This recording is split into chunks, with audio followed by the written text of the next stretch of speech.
देखिए आगे वाले क्वेश्चन में सबसे पहले हम जो है अनुपात के अनुसार जो अनुपात दिया रहता है ये अभी क्या अनुपात जिसे 5 साल का पहले दिया है ना। तो जो वर्तमान आय का जो होगा इसको भी हम 5 साल के अकॉर्डिंग चेंज करेंगे। कहने का मतलब है अनुपात के अकॉर्डिंग हम वर्ष को कम या ज़्यादा या एक्सचेंज करेंगे, है ना। और अगर दो अनुपात दिए होंगे तो उनका पहले हम गैप चेक करेंगे। अगर गैप ये देखिएगा इनके जैसे यहाँ पे लिखा 3:2, यहाँ पे लिखा 1:2। अगर यहाँ अगर गैप सेम नहीं होगा तो इसकी इन संख्याओं के अंतर, अरे मैंने मान लिया हम सपोज के लिए बता रहे हैं आपको, जैसे 2 अनुपात दिया है 5:3, 4:1, तो इनके अंतर गुणा इसमें कर देंगे और इनके अंतर गुणा इसमें कर देंगे, है ना। वो तो आप जानते ही हैं। बस मेन बात यह है कि अनुपात के अकॉर्डिंग हम वर्ष को चेंज करेंगे। देखिए अब यहाँ पे देखिए A proportional to A proportional to B दिया हो। अब यहाँ पे देखिए ए जो है समानुपाती अंडर रूट बी दिया है, बी समानुपाती सी स्क्वायर, बी का अनुपाती 1/d और डी समानुपाती है प्रोपोर्शनल टू ई दिया। हमको निकालना ए बी सी डी में रिलेशन क्या होगा। तो देखिए रिलेशन में संबंध कैसे निकाल पाएंगे, जब कॉमन भाग जो है कॉमन पार्ट की जो है जैसे बी यहाँ तो बी यहाँ, तो कॉमन पार्ट की पावर जब तक सेम नहीं होगी तब तक हम रिलेशन नहीं निकाल पाएंगे। जैसे सी यहाँ लिखा सी यहाँ लिखा, देखिए पावर 2 है तो पावर 2 तो काम चल जाएगा। अब जैसे कॉमन पार्ट की अगर पावर सेम होगी तभी हम रिलेशन बना सकते हैं, है ना। तो देखिए अगर नीचे से हम चेक करें, हम ऐसा चेक करेंगे। देखिए अब डी से देखिए डी कितना है, देखिए यहाँ पे ये दिया था मेन है ना। मेन क्वेश्चन तो हमारा यही है जिसका तुमने सोल्यूशन किया है। तो हमने यहाँ पे देखा डी, तो डी से डी देखिए क्या हो रहा है, सेम हो रहा है ना, सेम हो रहा है। कोई बात नहीं, चलो ठीक, तो रिलेशन बन जाएगा। ये हमने यहाँ पे देखा सी स्क्वायर है, फिर ऊपर गए तो मगर सी स्क्वायर ये है, हमेशा हम देखिए लास्ट से चेक करेंगे, है ना। ये सी स्क्वायर ये है तो इसको भी सी स्क्वायर होना पड़ेगा। तो ये देखिए सी स्क्वायर हमने इसीलिए यहाँ पे किया, है ना। ये देखिए सी स्क्वायर, इसलिए यहाँ पे सी स्क्वायर है, इसलिए यहाँ पर भी सी स्क्वायर हो जाएगा, तो यहाँ पर भी सी स्क्वायर हो जाएगा। मीन बी स्क्वायर समानुपाती सी स्क्वायर, ये देखिए वही तो यहाँ पे लिखा है, सी स्क्वायर लिखा था, ये सी स्क्वायर होकर ये भी बी स्क्वायर हो गया, है ना। और जब ये देखिए इसकी पावर 2 हो गई, है ना, जब इसकी पावर 2 हो गई, जब इसकी पावर 2 हो गई तो इसकी भी पावर 2 होगी। तो ये देखिए हमने इसलिए ये जो लिखा था इसलिए हमने इसका भी 2 पावर लगा दिया। जब इसका 2 पावर लगा दिया तो इसका भी 2 पावर लगा देंगे, है ना। उसके बाद हमने देखिए हल किया है ना ए स्क्वायर, फिर इसी अंडर रूट लिखा था तो इसके पावर 1/2 होता है, 1/2 हो गया, है ना। तो ये ए स्क्वायर हो गया, ए स्क्वायर और ये कैंसिल हो गया, कितना आया बी बचा ना यहाँ पे। फिर हम लास्ट नीचे से चेक करेंगे, डी की पावर सेम है, सी स्क्वायर है तो यहाँ भी देखिए सी स्क्वायर हम इस पावर सेम है। यहाँ देखिए क्या है, यहाँ देखिए अब हम अगर बात कर लें, है ना। अब यहाँ पे देखिए बी स्क्वायर क्या था, यहाँ पे देखिए बी स्क्वायर है और यहाँ पे देखिए बी है ना। ये मैं आपको बता रहा हूँ कि कैसे यहाँ पे ये सब लगा स्क्वायर। अब हमने यहाँ पे देखा है बी स्क्वायर लिखा है और ऊपर यहाँ पे क्या है बी है, तो ये 2 है तो ये भी 2 होगी क्योंकि कॉमन भाग है, बी सेम है।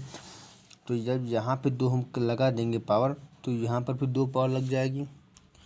जब यहाँ 2 पावर लगे तो यहाँ भी 2 पावर लगेंगे, और जब यहाँ भी 2 पावर लगेंगे तो यहाँ की 2 पावर हमारी हो जाएगी। अब पावर सेम है, अब इसको हल कर लेंगे तो ए की पावर 4 हो जाएगी, समानुपाती बी स्क्वायर, बी उसको वैसे ही लिख दिया, ये देखो, है ना।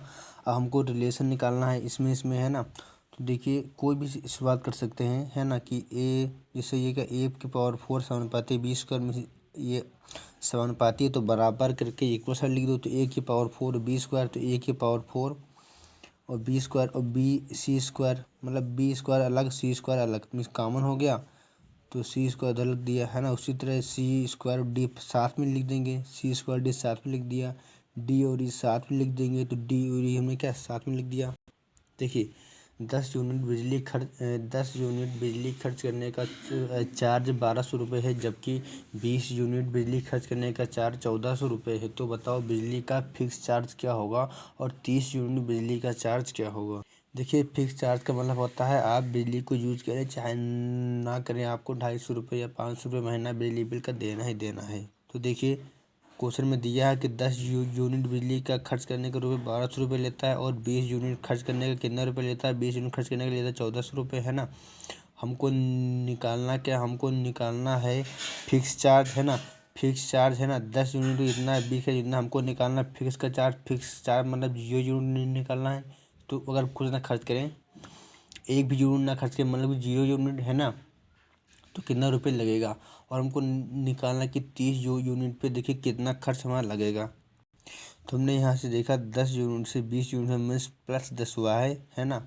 और इधर कितना हुआ है 1200 1400 प्लस 200 हुआ, मीन 10 प्लस 10 बराबर 200। तो एक बराबर कितना आ जाएगा 20 आ जाएगा। एक बराबर 20 अब याद रखिए, एक बराबर 20। अब 20 से 10 यहाँ पे कितना होगा, मतलब प्लस 20 से 30 हुआ 10 ज़्यादा हुआ है ना। एक बराबर 20 है तो 10 बराबर कितना होगा 200 होगा।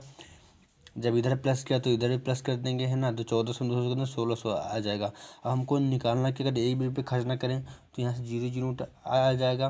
तो 10 से 0 जा रहे हैं, मीन्स क्या कर रहे हैं -10 कर रहे हैं, है ना।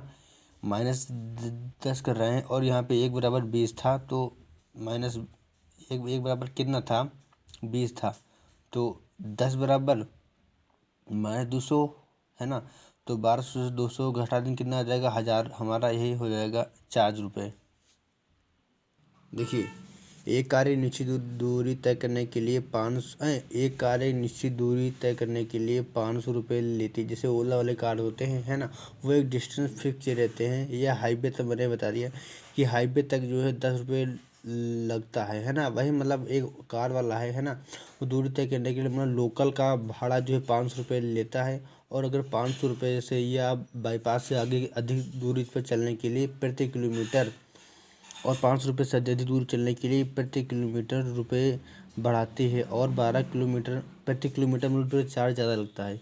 ये यदि 12 किलोमीटर चलने पर 1200 रुपये और 15 किलोमीटर का 1500 रुपये चार्ज हो, तो 15 किलोमीटर का 1500 रुपये। और तो 20 किलोमीटर चलने का कितना किराया होगा, और 7 किलोमीटर चलने पर कितना किराया होगा, और 3 किलोमीटर चलने पर कितना किराया होगा, और फिक्स चार्ज कितने किलोमीटर का होगा।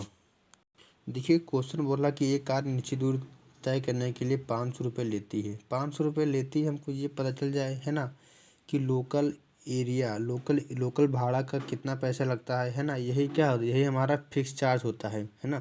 आप जैसे यहाँ से बैठे यहाँ चले गए तो 5 रुपये लगेगा। आप चाहे ओला बुक करके कैंसिल कर दो या आप थोड़ी दूर ही जाकर जाओ, तो वो एक तरीके से फिक्स चार्ज काम करता है। देखिए फिक्स चार्ज क्या होता है, देखिए फिक्स चार्ज वो होता है जैसे आप यहाँ से गए वहाँ भी बैठ गए, है ना, मतलब दूरी चाहे जितना हो लेकिन आपको 5 रुपये देना ही पड़ेगा। इसको कहते हैं फिक्स चार्ज। तो ये क्वेश्चन क्या कर रहा है कि एक कार निश्चित दूरी तय करने के लिए 500 रुपये लेती है। 500 रुपये लेती है। हमको अगर ये पता चल जाए कि 500 रुपये लेती है क्या किलोमीटर की, तब तो हम निकाल लेंगे। बस हमको यही निकालना है कि फिक्स चार्ज क्या है यह, है ना। तो देखिए कि क्वेश्चन दिया है कि 12 किलोमीटर चलने में 1200 रुपये, 15 किलोमीटर चलने पर 1500 रुपये लेती है। हमको आगे निकालना है कि 7 किलोमीटर का कितना रुपये लेगा, और 20 किलोमीटर का कितना रुपये लेगा, है ना। तो जब ये बताओ हमको 12 से 15 हुआ, मिस प्लस 3 हुआ है ना। और 1200 से 1500 कितना 300, मतलब 3 बराबर 300। तो 1 बराबर 1 किलोमीटर का यहाँ से कितना है 1 का 100 आया है ना। हमको निकालना है कितना 7 किलोमीटर का। तो यहाँ से कितना हुआ है 15 से 7 कितना -8 हुआ है। एक का मान 100 आ गया था, 1 किलोमीटर का 100 रुपये आ गया था। तो 8 का कितना हो जाएगा 800 हो जाएगा। यहाँ माइनस है तो यहाँ माइनस कर दिया, 1500 से 8 कितना 700 बचा, है ना। अब हमको निकालना है कि 20 किलोमीटर में कितना रुपये लगेगा। तो यहाँ पे हमको देखिए 2 दिया था, एक 12 किलोमीटर का 1200 रुपये दिया था क्वेश्चन में है, 15 किलोमीटर का 1500 रुपये दिया हुआ था। तो हमेशा हम बड़ी वैल्यू को या जो मतलब ज़्यादा नंबर होगा हम इसी से ही सबका निकालेंगे। जैसे क्वेश्चन में कह रहा था कि 7 किलोमीटर कितना रुपये लगेगा, तो हमने 7 किलोमीटर का निकाला 700 रुपये आएगा। अब हमको निकालना है कि 20 किलोमीटर का कितना होगा। तो जो 12 दिया है क्वेश्चन में 12 नहीं निकालेंगे, हमने बताया आपको अभी कि हम बड़ी वैल्यू से निकालेंगे, है ना। बड़ी कितना है 15 है, तो 15 से हमको 7 किलोमीटर का निकालना, तो 15 से 7 निकाला। हमको निकालना 20 किलोमीटर का, तो 15 से ही 20 किलोमीटर निकालेंगे तो कितना आ जाएगा +5। 15 से 20 में कितना आया है +5 आया है ना। तो यहाँ से कितना है +5 आया है। तो अगर यहाँ से 15 से +5 आया है और एक का मान 100 है, तो 5 कितना मांगे 500। अगर यहाँ प्लस है तो यहाँ प्लस कर देंगे, है ना। यहाँ प्लस कर देंगे तो यहाँ 1500 था, यहाँ पे प्लस कर दिया, +500 कर दिया, तो कितना है 2000 हमारा आंसर आ गया। यहाँ पे क्वेश्चन में दिया है कि मतलब एक निश्चित दूरी तय करने के लिए 500 रुपये लेती है, मतलब कि फिक्स चार्ज कितना है, 500 रुपये है। अब देखिए यहाँ 3 बराबर 12 से किलोमीटर का 1200 रुपये था, 15 किलोमीटर का 1500 रुपये था। यहाँ देखिए 3 किलोमीटर का मान कितना है, 300 रुपये है ना। जब 3 किलोमीटर का मान 300 तो 1 किलोमीटर का कितना हो जाएगा, 100 रुपये हो जाएगा। 1 किलोमीटर का 100 रुपये हो जाएगा। और क्वेश्चन में बोल रहा है कितनी बार से, मैं बता रहा हूँ आपको कि वो अभी मतलब बोल रहा है कि 500 रुपये लेता है ना। तो 500 रुपये लेकर जब 1 रुपये लेता है 100 किलोमीटर, 1 किलोमीटर का 100 रुपये लेता है तो 5 किलोमीटर का कितना रुपये लेगा, 500 रुपये लेगा, है ना। 500 रुपये लेगा। अब जान गया, तो हमको पता चल गया कि जो है 5 किलोमीटर का मतलब वो एक लोकल भाड़ा रखता है, उसका 500 रुपये लेता है, ये हमको मालूम हो गया। मीन्स अगर ये 5 किलोमीटर का है, अब हमसे अगर क्वेश्चन में देखिए बोल रहा है कि 3 किलोमीटर, ये देखिए क्या कह रहा है कि 3 किलोमीटर चलने का चार्ज कितना होगा। तो देखिए 5 किलोमीटर का लोकल भाड़ा मीन्स 500 रुपये है, तो 5 से जितने किलोमीटर आए, 4 किलोमीटर, 3 किलोमीटर, 2 किलोमीटर का क्वेश्चन पूछे या 1 किलोमीटर पूछे, या आप ओला बुक करके 0 किलोमीटर बुक करें, तो इसका 500 रुपये ही होगा। मीन्स ये एक तरीके से लोकल भाड़ा का काम करता है कि हम 500 रुपये से नीचे किसी को भाड़ा मतलब देंगे, चाहे एक गली गाड़ी लेके जाओ, चाहे 2 गली गाड़ी लेके जाओ, हम आपसे 500 रुपये लेंगे। तो इसी तरह अगर क्वेश्चन पूछता कि 3 किलोमीटर का क्या है, तो 3 किलोमीटर का हमारा 500 रुपये हमारा आंसर आ जाएगा। देखिए फिक्स कितना आ जाएगा, 5 किलोमीटर है ना, 5 किलोमीटर का 500 रुपये। देखिए एक कार प्रथम 5 किलोमीटर पर एक फिक्स प्राइस लेती है। एक कार जो है प्रथम 5 किलोमीटर पर एक फिक्स प्राइस लेती है। देखिए इस बार यहाँ पर जो है किलोमीटर दे दिया, पैसे निकालना है। और इससे पहले वाले क्वेश्चन में देखिए रुपये दे दिया था, किलोमीटर निकालना है ना। तो यहाँ पे देखिए उल्टा हो गया। मैं यहाँ पे देखिए एक कार प्रथम 5 किलोमीटर पर एक फिक्स चार्ज प्राइस लेती है, और उसके बाद प्रति किलोमीटर अलग अलग रुपये लेती है। और क्वेश्चन में दिया है एक मतलब मानक दिया है कि 12 किलोमीटर चलने पर 600 रुपये चार्ज लेती है, जबकि 18 किलोमीटर चलने पर 720 रुपये ली है। तो बताओ उसका फिक्स प्राइस क्या है। मतलब जो 5 किलोमीटर का है, ये फिक्स प्राइस जो है इसका मतलब कितने किलोमीटर जाती है ना, ये हमको निकालना है ना। और निकालना है कि 4 किलोमीटर की दूरी तक कितना लगेगा, और 20 किलोमीटर दूरी तक करने में कितना लगेगा। तो देखिए सबसे पहले हमको फिक्स चार्ज निकालना है कि ये 5 किलोमीटर का फिक्स तय करती है। तो 6 किलोमीटर के यहाँ तो देखिए 12 से 18 में प्लस छः हुआ है ना। और यहाँ से कितना हुआ, 6 से 720 में से प्लस 120 हुआ। मीन 6 किलोमीटर का मान कितना 120 है। तो 1 किलोमीटर कितना था, 1 किलोमीटर का हो जाएगा 20 रुपये हो जाएगा। 1 किलोमीटर का 20 रुपये हो जाएगा, है ना। हमको क्या निकालना है कि हमको निकालना है क्या, मीन्स यहाँ पे देखिए 6 किलोमीटर का 120 रुपये आ गया भाई, तो 1 किलोमीटर का कितना 20 रुपये आ गया। हमको क्या निकालना कि 5 किलोमीटर का फिक्स चार्ज क्या होगा। तो 5 किलोमीटर का कितना हो जाएगा, 1 का 20 तो 5 कितना हो जाएगा 100 रुपये। 5 किलोमीटर का 100 रुपये हो जाएगा, है ना। मीन्स 5 किलोमीटर का 100 रुपये है, मीन्स फिक्स चार्ज है। तो आप चाहे 4 किलोमीटर जाओ तब भी आपको 100 रुपये लगेगा। आई होप कि आपसे समझ गए होंगे। हमको अब निकालना है कि 4 किलोमीटर दूर तक कितना लगेगा। तो 4 किलोमीटर पर भी 100 लगेगा, क्योंकि जब 5 का फिक्स है कि 100 रुपये ले रहा है। और हमको उनका निकालना कि 20 किलोमीटर दूर तय करने में कितना चार्ज लगेगा। तो 20 किलोमीटर पर कितना चार्ज लगेगा, है ना। तो ये देखिए वही को मैंने दोबारा यहाँ पे लिख दिया है कि 12 पे 600, 18 पे 720। हमको क्या निकालना है कि 20 किलोमीटर पर कितना रुपये लगेगा।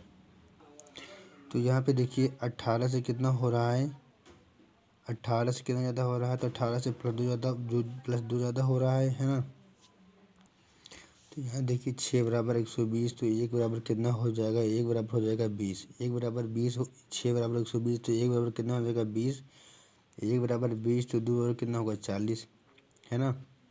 हमने पहले यहाँ पे देखा कि कितना ज़्यादा हो रहा है।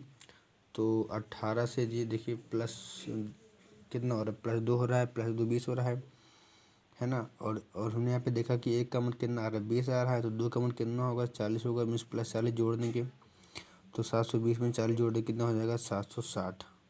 देखिए एक ट्रेन की जो चाल है वो इंजन से लगे हुए डिब्बों की संख्या के वर्गमूल के समानुपाती है। ये यदि इंजन की चाल, मतलब यहाँ पे लिखा कि एक ट्रेन की चाल जो है एक ट्रेन की जो चाल स्पीड है ना। एक ट्रेन की चाल इंजन में लगे हुए डिब्बों की संख्या के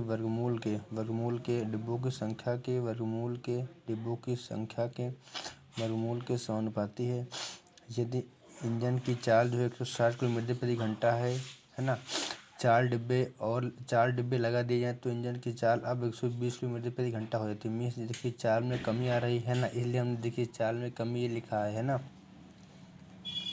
मतलब यहाँ पे चाल देखिए 160 किलोमीटर था, लेकिन जब हमने 4 डिब्बे और लगा दिए तो इसकी चाल कितना होगा, 120 होगा।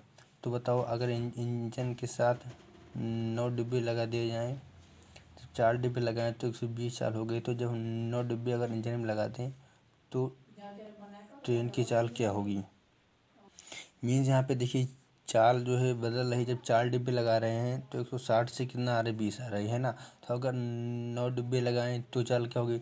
तो देखिए यहाँ पे क्वेश्चन बोल रहा है कि चाल में कमी हो रही है ना, वो उस डिब्बों की संख्या लगा के डिब्बों की संख्या की वर्गमूल से अनुपाती है।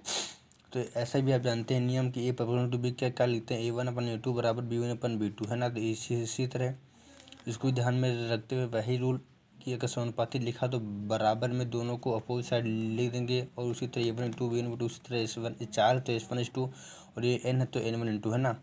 और यहाँ पे देखिए क्या था कि हमको यहाँ पे दिया हुआ था कि चाल पहले कितनी थी, 160 थी जब, है ना। मतलब पहले 160 चाल थी, लेकिन जब हमने 4 डिब्बे लगा दिए तो कितनी हो गई, तो 120 हो गई। और ये क्या है, N1 एक N2, ये क्या है, पहले डिब्बों की संख्या मतलब कितनी लगी थी तो चेंज हुआ था। तब 4 डिब्बे जब लगे थे तब जाके मतलब स्पीड 120 हुई थी, है ना। वो बात हुई, हाँ ठीक है। हमको नहीं तो अगर 9 डिब्बे लगाए मीन्स N2 जगह 9 लिख दिया, है ना। और यहाँ पे देखिए पहले में कि S1 क्या है, चाल में कमी है। तो पहले में कमी कितनी, 160 थी, लेकिन जब 4 डिब्बे लगाया 160 थी, 160 थी। लेकिन जब हमने भाई 160 थी जब 4 डिब्बे लगाए, तो ये देखिए 4 डिब्बे लगाए, 4 डिब्बे जब लगाए तो कितनी कमी हुई, तो 40 की। ये देखिए 160 से 20 कितना हुआ, 40 कमी। जब 4 डिब्बे लगाए तो 40 कमी हुई। और जब 9 डिब्बे लगाएंगे तो हमको निकालना कि कितनी चाल कमी होगी। तो हमको S2 यहाँ से निकाल लेंगे, है ना। तो यहाँ से हमें कितना रहेगा, 60 किलोमीटर प्रति घंटा। तो 9 डिब्बे लगाने पर 60 किलोमीटर प्रति घंटे की कमी। अरे यही लिखा, मतलब बात को लिख दिया है। 9 डिब्बे लगाने पर 60 किलोमीटर प्रति घंटे कमी होती है। रेलगाड़ी की चाल क्या होगी, है ना।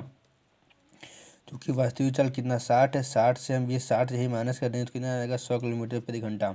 मीन्स अब जब इंजन में 9 डिब्बे लगा दें तो चाल हो जाएगी 700 किलोमीटर प्रति घंटा। देखिए जब भी हमको 13 इक्वेशन दी हो, 2 का मान दिया है, हमको तीसरे का मान निकालना है ना।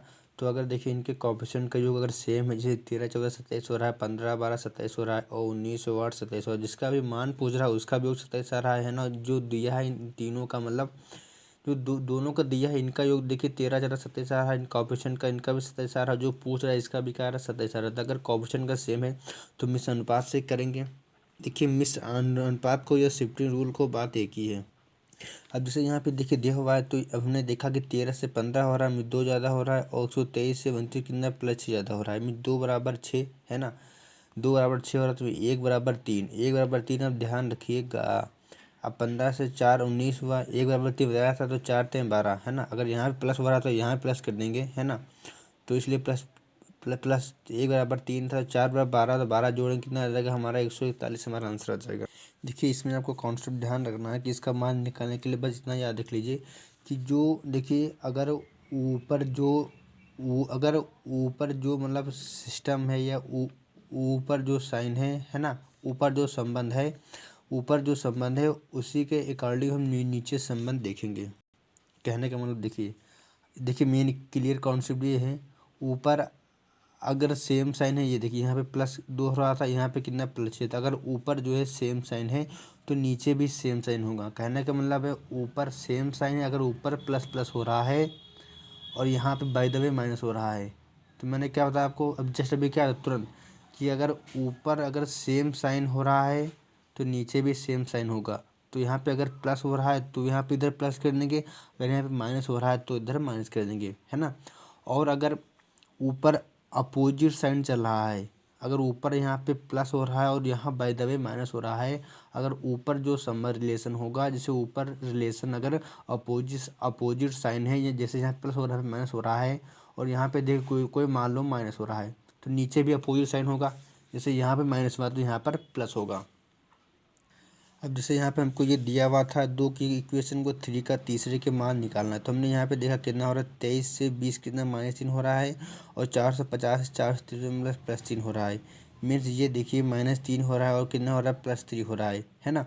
तो हमको मेन यहाँ पे देखिए सिंबल है, मेन यहाँ पे सिंबल है, और ये 3 बराबर 3 है, एक बराबर तो हर कोई निकाल लेगा, लेकिन मेन सिंबल ये है। जैसे यहाँ पे माइनस और यहाँ पे क्या हो रहा है प्लस हो रहा है, मीन्स ऊपर जो संबंध होगा, ऊपर जैसे ये अपोजिट साइन है माइनस प्लस है, तो नीचे भी अपोजिट साइन होगा।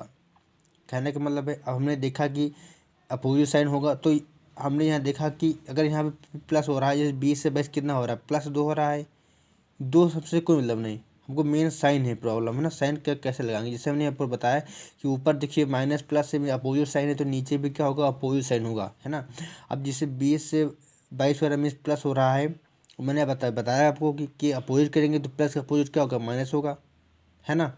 तो अगर देखिए यहाँ पे 3 बराबर 3 हो रहा है, मीन्स 1 बराबर 1, तो 2 बराबर 2, ये सब तो कोई कर लेगा, मेन वही साइन था, तो इसलिए प्लस था तो यहाँ पे माइनस कर दिया, क्योंकि साइन ऊपर अपोजिट है तो नीचे भी साइन अपोजिट होंगे, है ना।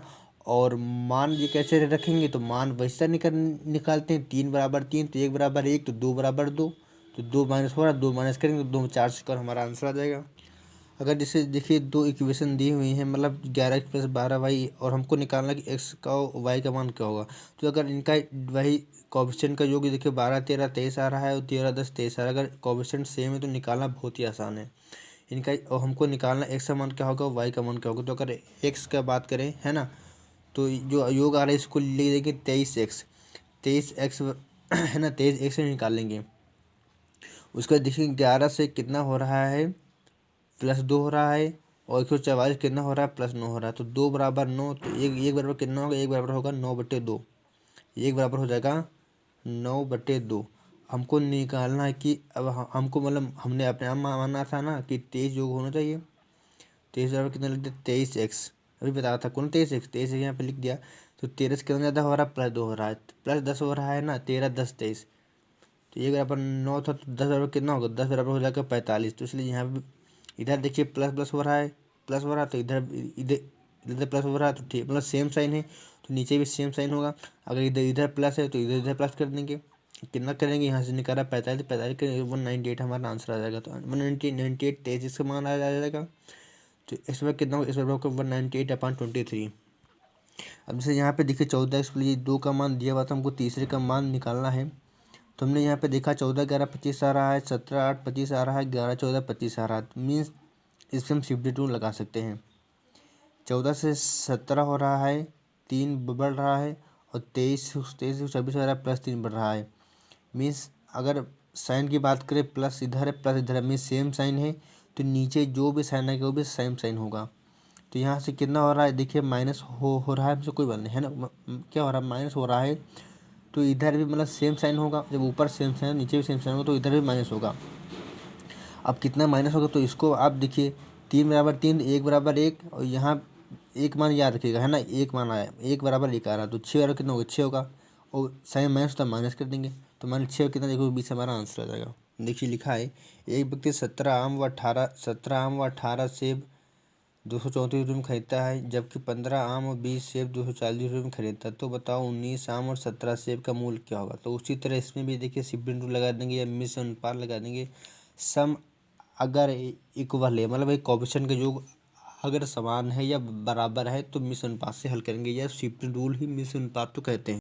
तुमने यहाँ पे देखा कि 17 से 15 हो रहा है, मीन -2 हो रहा है, और यहाँ पे हमने क्या देखा कि प्लस प्लस 34 से 640 में +6 हो रहा है, तो -2 बराबर, मतलब ऊपर देखिए क्या हो रहा है, ऊपर देखिए अपोजिट साइन है, तो नीचे भी अपोजिट साइन होगा, है ना।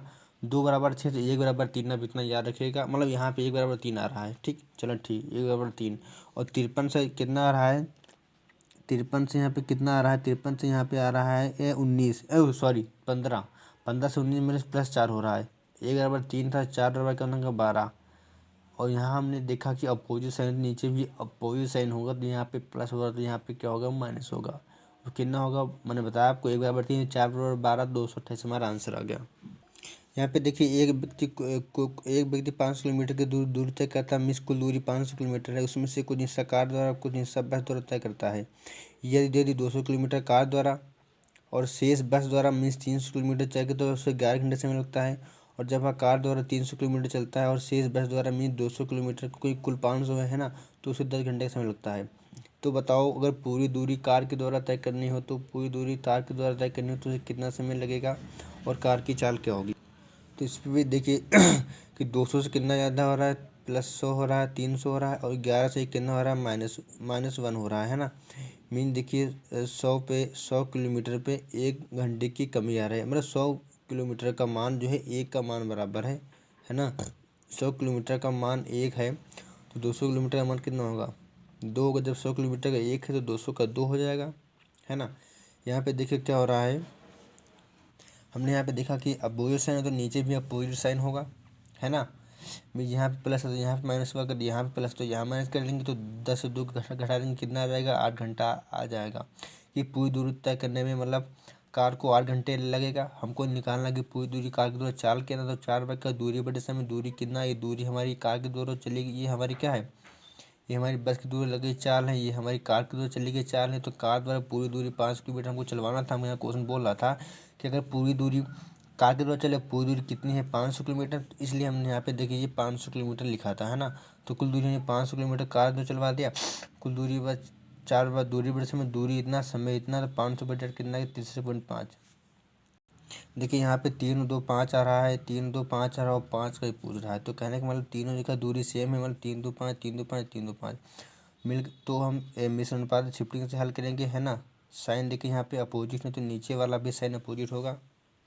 देखिए दो बिंदुओं की बीच दूरी 600 किलोमीटर है। एक व्यक्ति हवाई जहाज के द्वारा उस यात्रा को तय करता है। यदि हवाई जहाज अपनी चाल 50 किलोमीटर प्रति घंटा बढ़ा दे, 50 किलोमीटर प्रति घंटा बढ़ा दे तो निश्चित स्थान पहुँचने में उसे 1 घंटा कम समय लगता है। तो बताओ हवाई जहाज की वास्तविक चाल का 20% कितना होगा।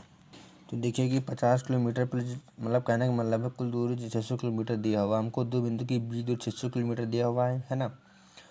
और अगर वो 50 किलोमीटर चाल से बढ़ाता तो उसको 1 घंटे की कमी, 1 घंटे मतलब कम समय लगता है वहाँ पहुँचने में। तो हमको बताना कि हवाई जहाज़ की वास्तविक चाल क्या होगी।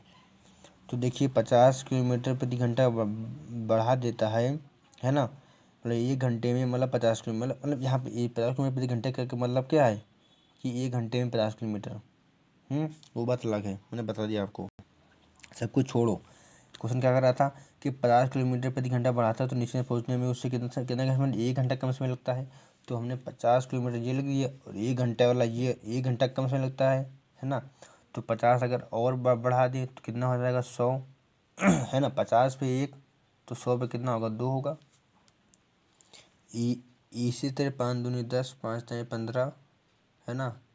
तो 1 दूनी 2, 1 तिया 3, 5 चौको 20, तो 1 चौके 4। अरे भाई 5 चौको 20 हो रहा है, 4 गुना हो रहा, तो यहाँ से भी 4 गुना होगा तो 1 गुणे 4 हो जाएगा। हमको चलाना करना कि इन दोनों बिंदु के बीच दूरी 600 किलोमीटर होगी। तो जहाँ पे देखिए इसका गुणा 600 हो जाए। अब जैसे यहाँ से 5 दूनी कितना हो रहा है, 100 हो रहा है, 100 हो रहा है। अब 100 तिया 300 होता है, 15 दूना 300 होता है। अब जैसे 15 चौको 60, 600 यहाँ देखिए बन गया और यहाँ भी 600 बन गया। अगर जहाँ पे दोनों जगह 600 बन जाएगा वही हमारा हो जाएगा। और देखिए वास्तविक चाल हमारी ये रहती है, जो हमारी वृद्धि होती है हमारी नई चाल होती है ना। तो जैसा कि यहाँ पे स्पीड टाइम लिखा था, आप जानते हैं स्पीड में क्या होता है, चाल होता है। ये चाल देखिए हो दिया, ये समय का दिया सिस्टम पूरा। तो अगर आपसे कोई पूछे कि तो बस हमारा आंसर यहीं पे आ गया है ना। हमको क्या निकालना था, वास्तविक चाल। देखिए वास्तविक चाल कितनी, 150 है। वास्तविक चाल कितनी, मैंने बताया आपको 150 है। हमको क्या निकालना, वास्तविक चाल का 20%, तो 150 का 20% निकाल, हमारा 30 आंसर हमारा आ गया। अगर नहीं क्वेश्चन में पूछता कि अगर की वृद्धि के बाद जो है नई चाल चले तो कितना समय लगेगा, या वास्तविक चाल से कितना समय लगेगा, तो यहाँ से देखिए सब कुछ एस्ट्रोमेटिक आंसर आ रहा है। अगर 150 अगर वास्तविक चाल चले तो ये 4 क्या समय, तो 4 घंटे 4 घंटे समय लगेगा। अगर वह 200 की स्पीड से चलेगा तो उसे 3 घंटे का समय लगेगा, है ना। देखो लिखा हुआ है, एक व्यक्ति 800 किलोमीटर की दूरी हवाई जहाज के द्वारा तय करता है। यदि हवाई जहाज अपनी चाल 4 किलोमीटर प्रति घंटा कम कर दे, 4 घंटा कम करता है तो उसे 1 घंटा ज़्यादा समय लेता है। हमसे कम ज़्यादा से कोई, जैसे यहाँ के ऊपर क्या कर रहा था, कम समय लेता, लेकिन यहाँ पे देखिए 1 घंटा ज़्यादा समय ले रहा है ना। तो मतलब उसको वैसे ही लिख देंगे, ऐसा नहीं कि यहाँ पे प्लस करेंगे या माइनस करेंगे, ऐसा कुछ नहीं नियम है। जो बराबर दिया उसको हल कर लेंगे। उसके बाद देखिए इसका हम मतलब पहाड़ा पढ़ेंगे एक तरीके से, जैसे 50 5 दूनी 10, 5 दूनी 15, 5 20, उसी तरह 4 कम 4, 4 दूनी 8, 4 तें 12, 4 16, 4 पंचे 20। और जहाँ पर भी मतलब जो है योग कुल कितना 800 दिया, 800 हो जाएगा, वहीं पे हम रुक जाएंगे। तो उसी तरह 4 दूनी 8, 1 दूनी 2, 1 तिहाई 3, 1 चौके 4, 1 पच्चे 5। तो यहाँ पे देखा 16 पंचे 80, 800 हो रहा है, यहाँ से 800 हो रहा है। तो यहाँ से देखिए वास्तविक चाल ये क्या है, नई चाल। यहाँ पे दिखा था वास्तविक चाल का, देखिए यहाँ पे को लिखा कि 1 घंटा ज़्यादा समय लेता है। तो बताओ वास्तविक चाल का 44.44% कितना होगा। देखो 44.44% कितना आएगा, 44/99 मतलब कि 4/9 आएगा, है ना। यहाँ पे कितना वास्तविक चाल हमारी 60 है। और ये क्या है, नई चाल, है ना। जो मतलब 1 घंटा जो बढ़ा दिया, तो ये है चाल, है ना। तो 160 का भाई 4/9 गुणा कर दिया, हमारा ये आंसर आ गया। देखिए जब भी आपको देखिए a-b दिया है अनुपात b-c अनुपात c-d बराबर दिया है 1:2:3, हमको निकालना है कि a+d अनुपात c का मान निकालना है। जब भी ऐसा है तो अगर देखिए इसका योग जो क्या आ रहा है कि 1 और 2 का जो कितना आ रहा है, 3 आ रहा है। इसका योग 3 आ रहा है, इसका योग 3 आ रहा था। हम इनको जोड़ कर बराबर कर देंगे तो इतना ही आएगा। तो a-b + b-c बराबर c-d लिख देंगे। तो यहाँ से कितना आ जाएगा, a-c बराबर c-d। तो इसके बाद देखिए हमको क्या निकालना था, a+d अनुपात c का मान निकालना था, a+d का मान निकालना। तो a+d इधर कर दिया और उसके कर ली, उसको हल कर लिया। a+d का मान कितना 2c आ गया। तो यहाँ पे 2c लिख दिया और बगल में c दिया हुआ था, यहाँ से हल कर लिया। तो 2:1 हमारा आंसर यहाँ से आ गया। और अगर देखिए मतलब कहने का मतलब अगर योग पर अगर मतलब साइन जो लगे हैं, मतलब अगर माइनस पे हो रहा है ना, माइनस पे दिया रहा है तो हम योग पर काम करेंगे।